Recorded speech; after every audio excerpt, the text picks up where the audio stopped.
तो बताए एक पत्थर था जिस पर पटेल साहब बैठते थे, नीचे सब सफा, भाई अमीर आदमी थे ऊपर बैठते थे।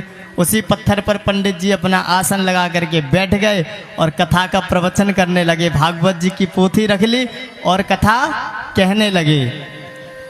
अब सभी गांव वाले बैठ गए, बातें करने लगे आपस में, जैसे अभी चल रही थी चर्चाएं।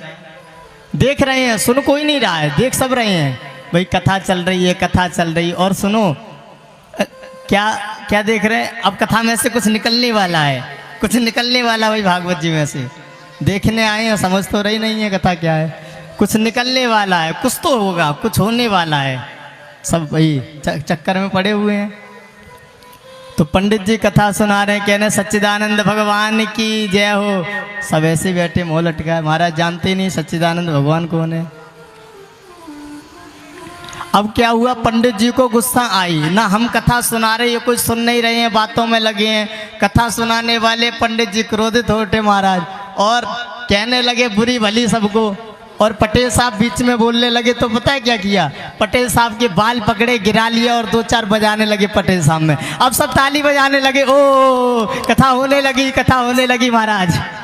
पटेल साहब पिटने लगे, सब कह रहे अब कथा शुरू हुई है।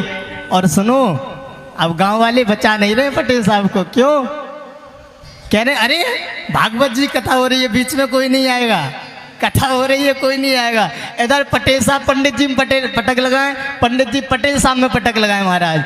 खूब द्वंद्व युद्ध चल रहा है महाराज और सब तालियां बजा रहे हैं, अरे भागवत कथा होने लगी, भागवत होने लगी। बच्चे भी कह रहे हैं हाँ भागवत देखेंगे, देख रहे हैं भागवत महाराज।